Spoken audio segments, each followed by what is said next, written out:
In the beginning, there was darkness, and then, bang, giving birth to an endless expanding existence of time, space, and matter.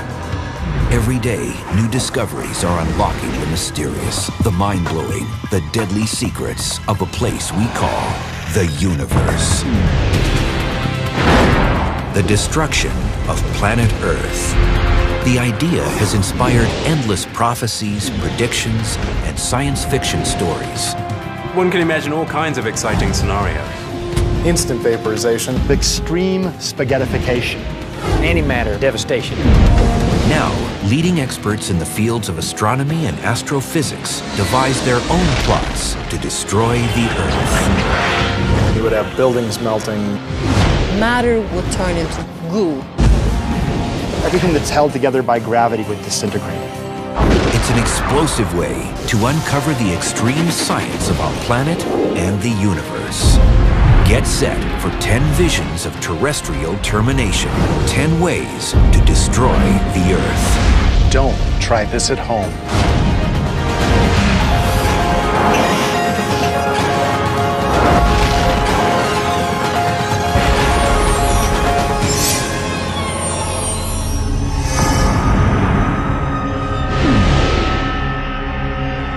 Survival. It's a game our planet plays every day against an aggressive universe. But for 4.5 billion years, the sides have been evenly matched. So the game goes on. There are all kinds of things out there that could kill us, but none of them have managed it.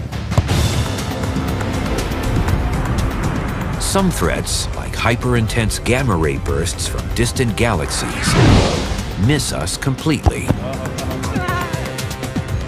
Other dangers never make it through our invisible barriers. Earth's magnetic field keeps out dangerous charged particles. The ozone layer filters ultraviolet radiation. But even though the cosmos can't figure out how to destroy the Earth, some top scientists have their own ideas, like Dr. Bruce Betts, an expert on the risks Earth faces from asteroids and other space debris. A favorite way to destroy the Earth in my more maniacal moments, I'd probably go with my roots and slam a nice-sized object into the Earth. And so our countdown to catastrophe commences with number 10, Smackdown from Space. Slamming things together. It's the monster truck rally of Earth destruction. But Betts knows that smashing the Earth isn't so easy. Nasty impacts cause destruction, but they're not very good at destroying the entire Earth, even though they may wipe out significant amounts of life, like 65 million years ago with the dinosaurs and 70% of the species on Earth. The problem? The dino-dooming asteroid just didn't have enough mass to completely destroy the planet. The asteroid was a little bigger than Mount Everest, which sounds impressive until you step back about 200 miles. If we had a globe that was actually to scale, you wouldn't be able to feel the Himalayas with the tips of your fingers. They look huge to us, but compared to the actual size of the Earth, they're like anthills. We need something at least half the size of the Earth and 1/10 as massive, heading for us at 30 miles a second. Let's try Mars.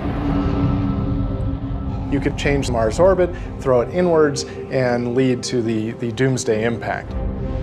Even as they approach each other, their own gravities are going to pull each other together in a final death cling. As the red planet fills Earth's skies, enormous tsunamis obliterate islands and coastal cities. Then, things get very bad. If you live on the side of the planet where Mars hits, instant vaporization. The side that doesn't get hit is struck by continent-cracking earthquakes. The heat from the impact turns every forest into an inferno. Molten mountains of Earth and Mars, thrown into space, rain back down in an apocalyptic shower of destruction. An hour after impact, whatever lived on the surface of the Earth is dead. But Earth is so big, 6 billion trillion tons of rock and metal, that even a direct hit from Mars would leave the planet itself damaged, but essentially intact. Really destroying the Earth requires something bigger hitting us, like our sister planet, Venus. You're talking a very similar diameter, and you're talking over 80% of the mass of Earth. So if Venus comes at us and hits the Earth, we're toast. Both worlds shatter. Huge fragments shoot into space. But planetary rubble will also fall back and coalesce into an Earth-Venus amalgam, bigger than either original planet and as dead as the Moon. Definitely a good way to destroy the Earth. But how likely is it? 4.5 billion years ago, something as big as Mars did hit us. The early molten Earth was still cooling when a smaller planet struck us hard. It's like a ball hitting in the sand, knocking a bunch of particles. The object blew off part of the Earth's crust and formed a disk of debris around the Earth. From that debris, the Moon formed quite shortly thereafter. But while planetary impacts are possible, Venus is more than 23 million miles from Earth, and Mars is at least 35 million miles away. So how would you get them from there to here? Planets are normally in very stable orbits. But what if something happened that threw a planet completely out of its normal orbit? Mercury, the innermost planet to the Sun, has a rather elliptical orbit. It's subject to various gravitational perturbations by other planets. Such changes in Mercury's orbit can also indirectly affect the orbits of other planets, and in particular, Mars could take on a trajectory that could someday intersect the orbit of the Earth. Some say the odds of a real-life Mars-Earth collision are 1% over a period of 4 billion years. Not likely enough to worry about, but not impossible. Imagine that there's a single fly in this entire stadium, and it's flying from goalpost to goalpost. If I just go like this with my hand, what are the chances that I'm going to catch that fly? You wouldn't say it's zero, because there's no real reason why it can't happen, but you would say it's extremely small. Planetary impact is one way to destroy the Earth, but we're just getting started. Now, if you want to have a longer, slower, more painful process, then perhaps you end up having the Earth's orbit modified somehow so that it ends up moving outwards from the Sun. Welcome to the number 9 way to destroy the Earth, the Big Freeze. Under normal circumstances, our elliptical orbit takes us 3 million miles farther from the Sun in July than in January. The reason it's warm in July north of the equator is because that's when the northern hemisphere tilts towards the Sun. If we spun the Earth away from the Sun at 3 million miles a year, the journey wouldn't be instantly fatal.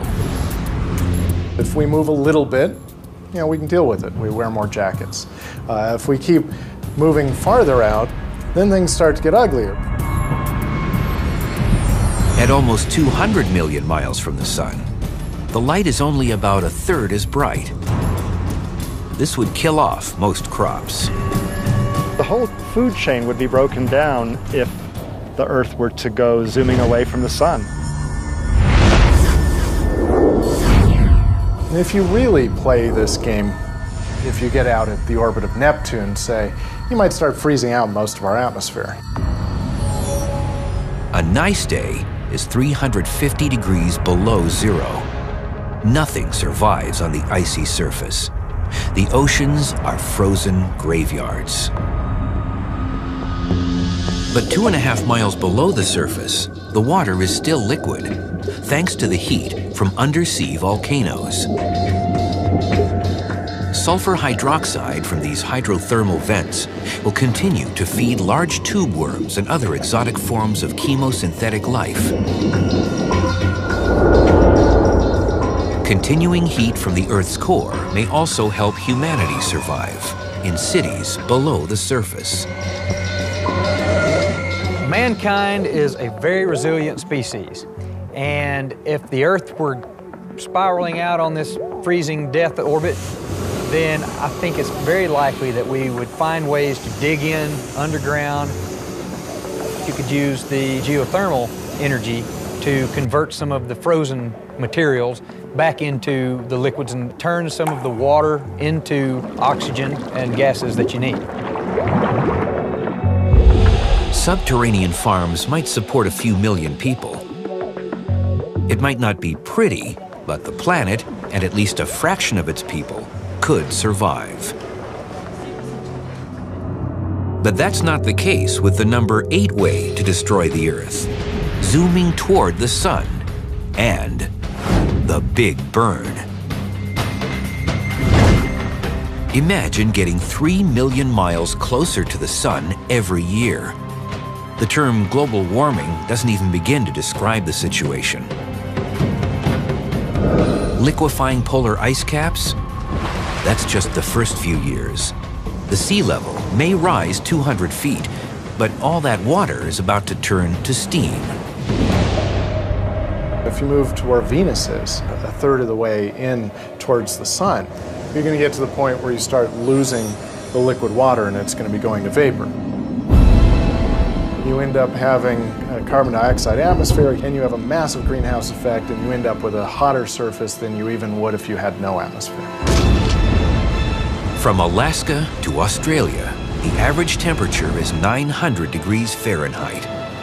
All complex life is dead, and the planet itself is headed for a final plunge into the nuclear heart of the sun.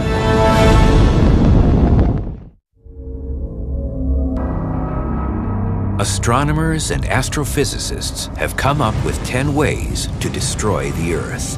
And after being smashed and slowly frozen, the planet's on a death spiral into the sun in the number 8 way to destroy the Earth, the Big Burn.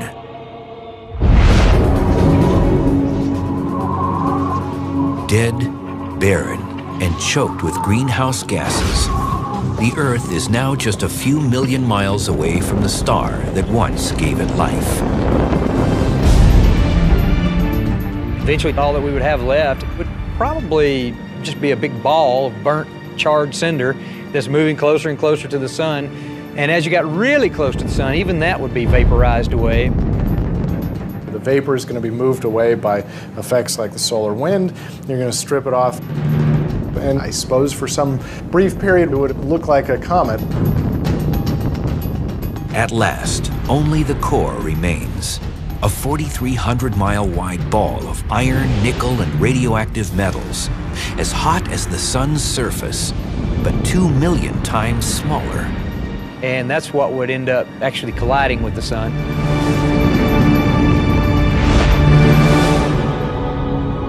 And the sun probably wouldn't even hiccup or cough. To change our orbit so fatally would probably take nothing less than a runaway sun from many light years away, disrupting the gravity of the entire solar system. The chances that a star will come by sufficiently close and do that are very, very small. But it's not inconceivable that sometime in the next few billion years that will happen. Disrupting the Earth's solar orbit means means a long, drawn-out death. But stopping its rotation would be a very violent end. That's the number 7 way to destroy the Earth, stopping the spin. If you stop the Earth, but not the objects that are standing around on the Earth, those objects would keep on going. So for example, you would get thrown at a wall at a really high speed. The Earth is moving about 1,000 miles per hour. And if you suddenly stopped, the atmosphere wouldn't necessarily stop with it. And so instantly you would have 1,000-mile-an-hour wind everywhere on the planet at once. At the exact same time, vast amounts of built-up rotational friction would be released as tremendous heat.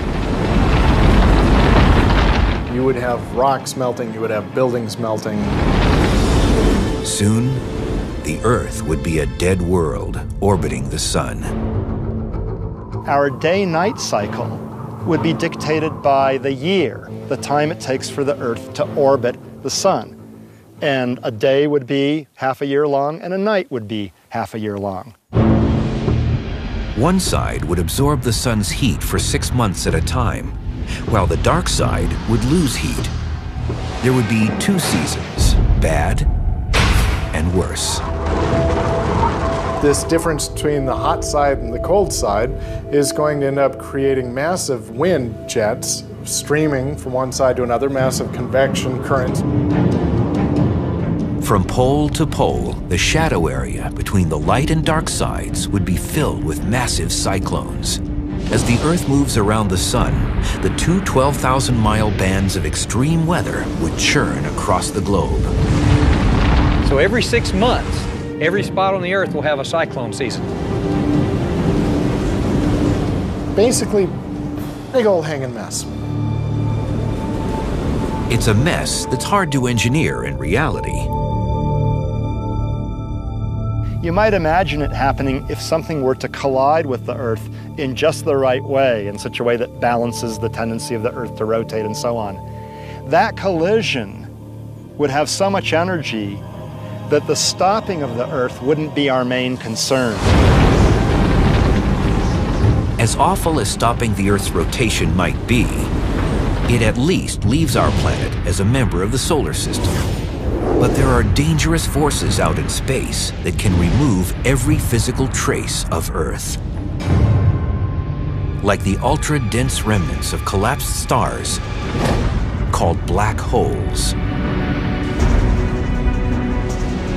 A black hole's greatest area of danger is its event horizon, a gravitational point of no return. If something is crossing it, there is no way that it can go back out.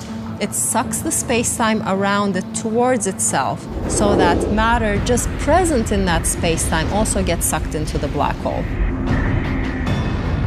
A typical stellar mass black hole weighs in at around 5 to 10 times the mass of the Sun. Putting something like that next to the Earth would certainly destroy the planet. But let's make it more interesting. What if the Earth were between 2 black holes? With 2 black holes, you'd have double the fun. And that's the number 6 way to destroy the Earth, torn between 2 black holes. One of the black holes would pull on the near side of the Earth more than on the center, stretching it out. It would also pull on the center more than on the far side, stretching it out as well. The other oppositely directed black hole would do the same thing. The black holes wrench the Earth's crust, lifting tectonic plates and distorting the semi-solid lithosphere below. Molten magma triggers apocalyptic volcanic eruptions, and the black holes keep most of the ash and dust from falling back to Earth.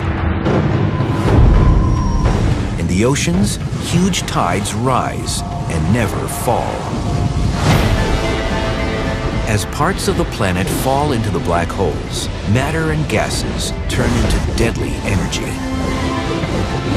The stuff falling into the black hole will be bursting out X-rays. And these X-rays would flood the planet and kill everybody pretty quickly. Meanwhile, Earth is being stretched to its breaking point. They would be stretching the Earth in opposite directions, and it would be like that famous business of tying horses to the four limbs of someone, tearing them apart. Will the stretched out planet forever link the black holes? Or will it snap in half? On the list of 10 ways to destroy the Earth, number 6 finds the planet in very bad shape, torn between two black holes. It's a gravitational tug-of-war, with Earth as a rope that can't withstand the strain.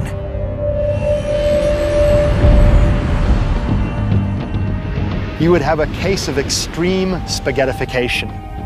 Earth would be pulled in each direction, stretched in two directions toward both black holes, and eventually ripped apart.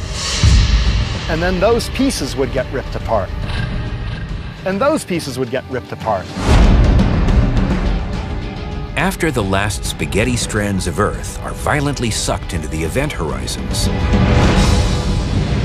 the two black holes will be bookends on the empty shelf where Earth once stood.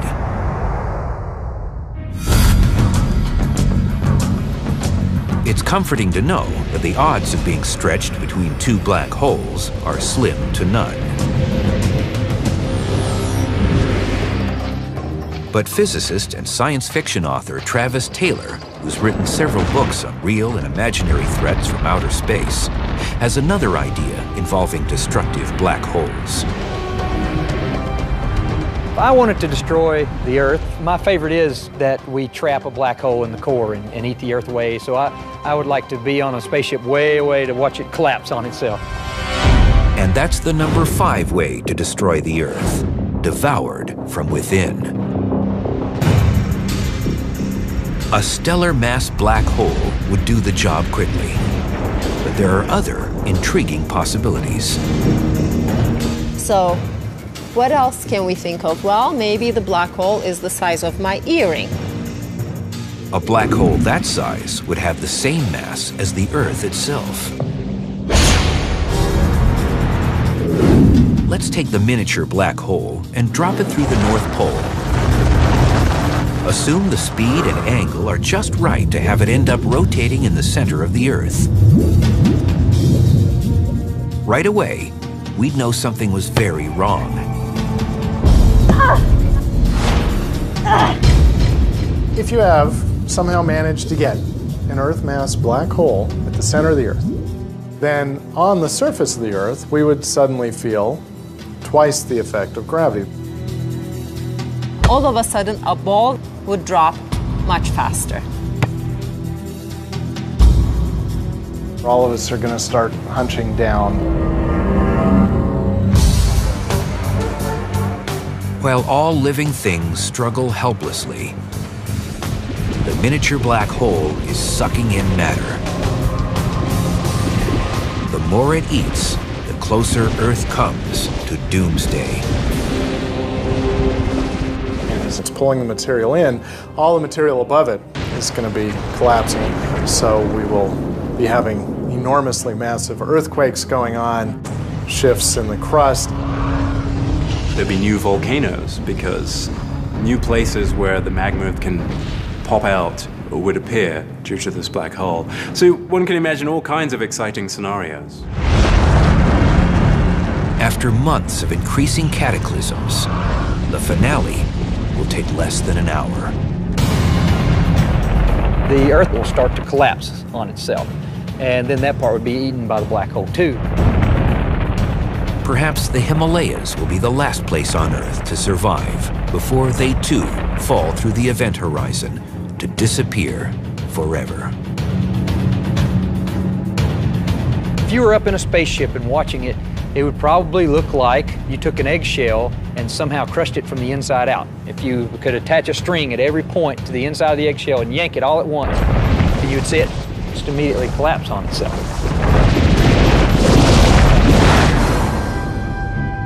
All that would remain is the black hole.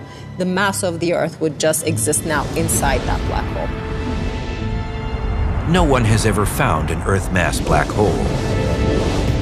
Normal black holes only form from the supernova death of stars that were at least 10 times more massive than the Sun. But black holes with 1,000,000 times less mass might be out in the universe. According to one hypothesis, shortly after the Big Bang, there was so much matter packed so densely together that millions of miniature so-called primordial black holes could have been formed without the need of dying stars. We don't know of the existence of such black holes, but they could exist and they could devour the Earth. Probably we don't want to go and find one of these just to try it out. But could we create a mini black hole right here on Earth? Perhaps with a particle accelerator like the Large Hadron Collider in Europe? That's what Justin L. from Salt Lake City, Utah wanted to ask the universe. So he texted us. Can a super collider cause a black hole? Justin, great question. A lot of physicists would like to know whether the Large Hadron Collider will produce mini black holes.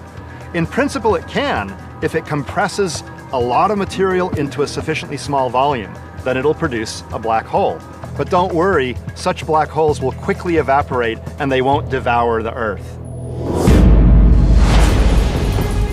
In space, the destructive power of black holes comes from their irresistible gravity. But a lack of gravity could be even more dangerous for the Earth.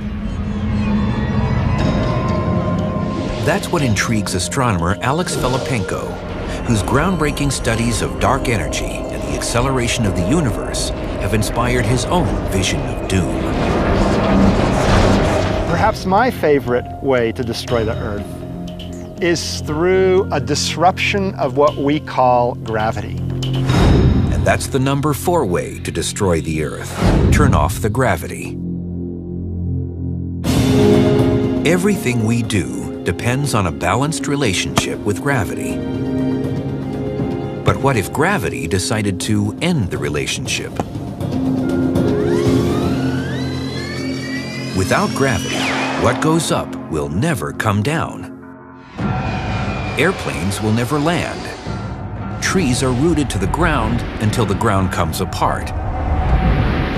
And all that is just a warm-up for the real disaster to come. Earth itself would begin to break apart, piece by piece. It seems impossible.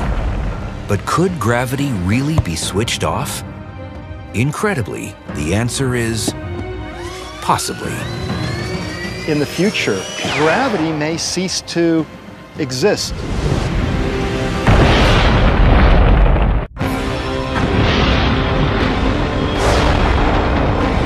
Of the 10 ways to destroy the Earth cooked up by astronomers and astrophysicists, one of the most incredible is number 4, turn off the gravity.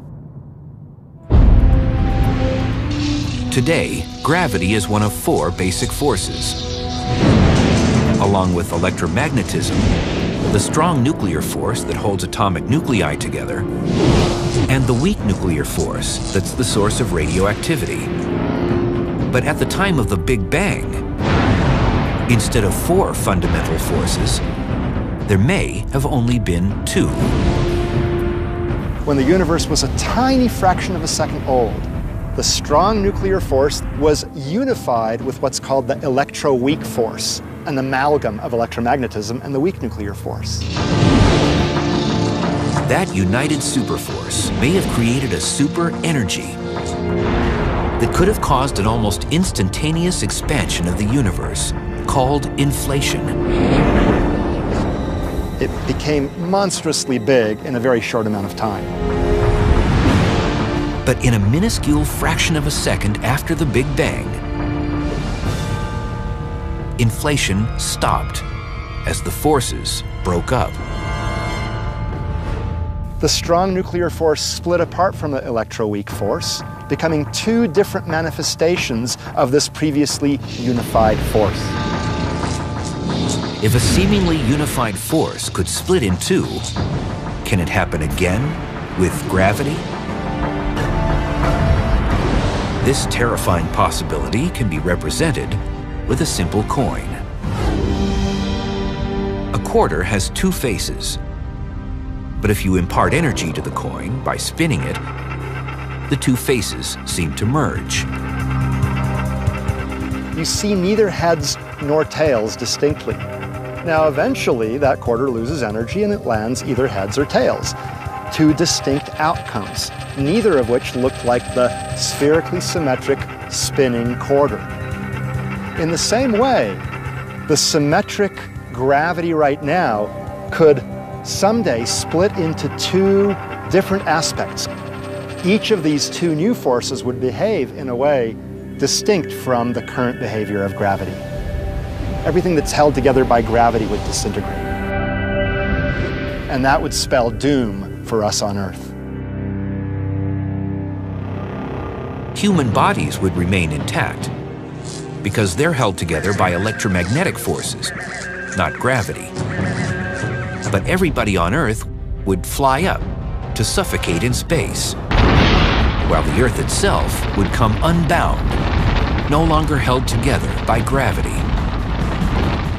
Jupiter and the other gas giants would dissipate. The Sun, whose gravity once spun the planets like balls on strings, would fly to pieces. Most of the Sun is all big hot ball of gas anyway, and it's held there by its own gravity. So what you would probably see is a star drift away rather quickly.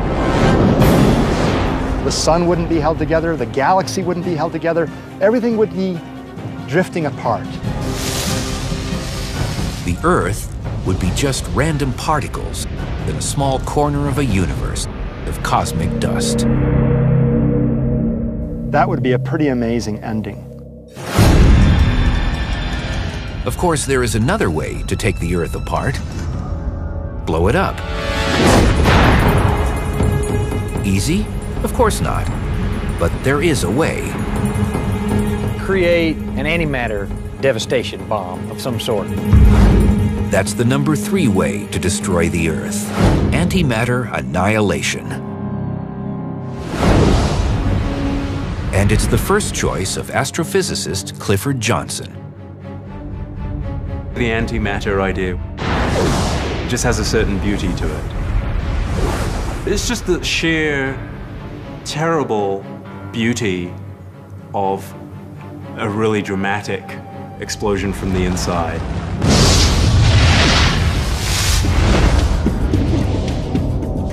Antimatter is just like matter, only the opposite.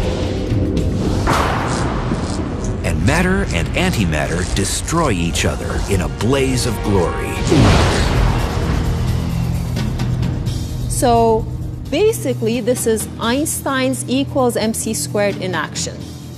You can take this matter and antimatter and combine it together and release pure energy. Just 1 pound of antimatter, annihilating 1 pound of matter, would pack 44 megatons of explosive punch, as much force as a thermonuclear bomb. But destroying the Earth would take a lot more. According to some estimates, you'd need at least 100 trillion tons of antimatter. So thinking of the size of the stadium, we would have to fill millions of stadiums with antimatter before it could interact with the matter on Earth to actually release enough energy to unbind it. But if you really want to try, there's an antimatter factory just 93 million miles away. When enough magnetic energy builds up in the nuclear furnace of the Sun, it's released in an explosive solar flare. A big flare can generate as much as 2 pounds of antimatter. Contact with matter destroys the antimatter almost instantaneously, but there are ways of containing it. You can suspend it without touching it by using various kinds of electric and magnetic fields. So you can keep a quantity of antimatter suspended indefinitely. So all you have to do is collect and store antimatter from around 100 quadrillion solar flares. Once you've got your 100 trillion tons of antimatter, just transport it to Earth and turn off the electromagnetic field so it can come in contact with normal matter. Maybe put it at the center of the Earth somehow, and then let it do its thing.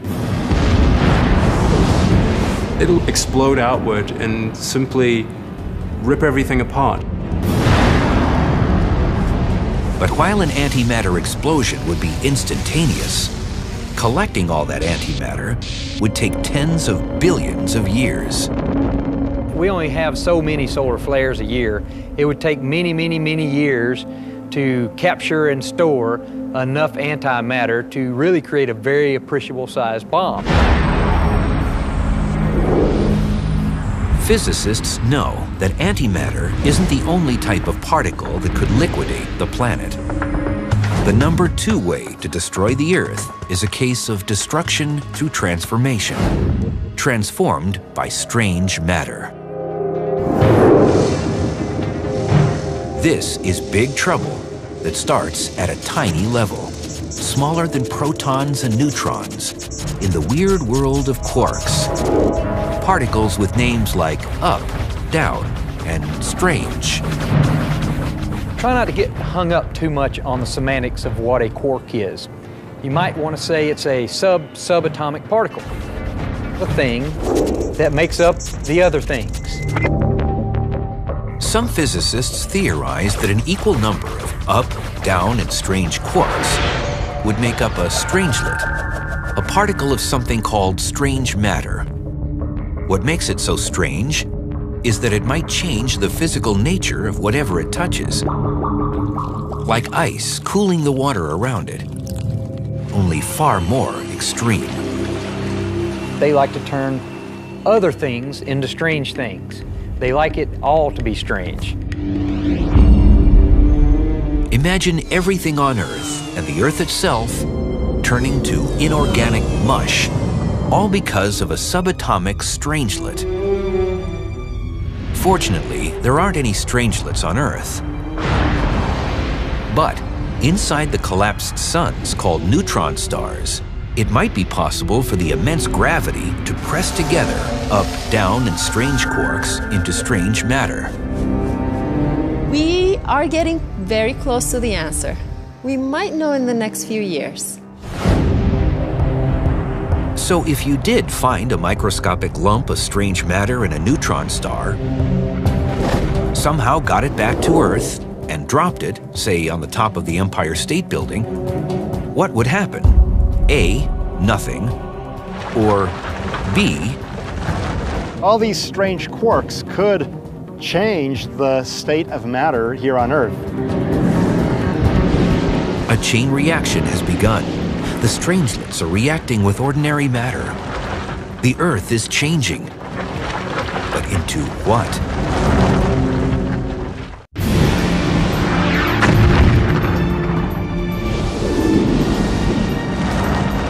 On the list of 10 ways to destroy the Earth, number 2 is perhaps the strangest of all.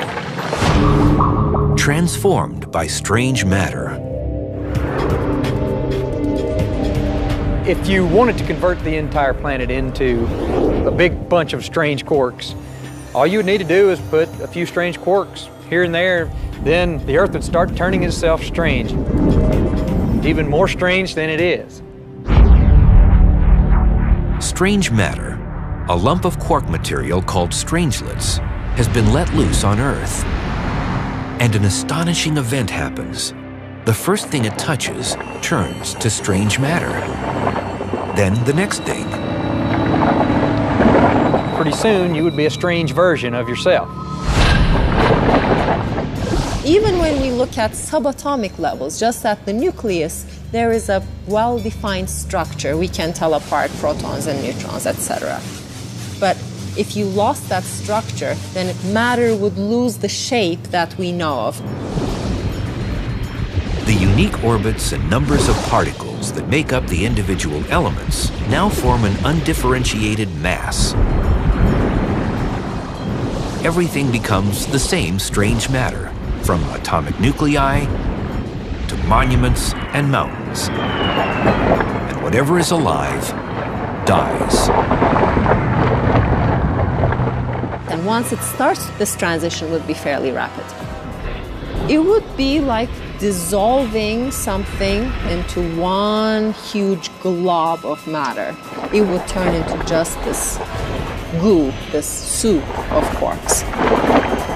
You could end up converting the entire Earth into one big piece of strange matter.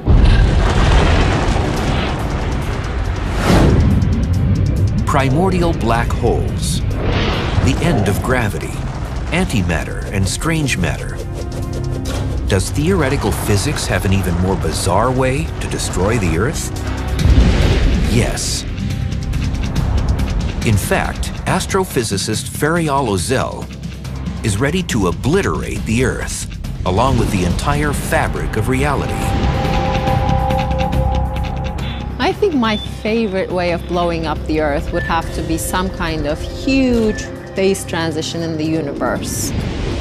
This would just take us into another state. It's the #1 way to destroy the Earth, when parallel worlds collide. It starts with another science fiction staple that many physicists now take seriously: the existence of other universes. It's possible that there are Earths in other universes. Think of our universe as a two-dimensional sheet which exists here, and moving around in the sheet is like moving around in our 3 spatial dimensions. But then you can move in this other direction, which is sort of off the sheet. And there's another sheet there, and that would be a different universe. Our universe would be just like that one, perhaps, or maybe slightly different. But it's very important to realize that we shouldn't have these two things collide into each other. Imagine that our universe is a piece of paper, like this. Then a nearby universe would be this piece of paper. Now, if the two pieces of paper were to collide, you could hear that energy. Now imagine 2 sheets of paper the size of a universe colliding. How much energy would be imparted at a collision like that? If we somehow did make contact with a parallel universe, it could be the last thing we'd ever know. It would not just destroy planets, it would destroy solar systems, galaxies, clusters of galaxies. It would destroy everything. It would be the end of this current universe. But is it possible that the end of everything is the beginning of everything else? If one Big Bang created our universe, then another Big Bang could start the whole thing over again.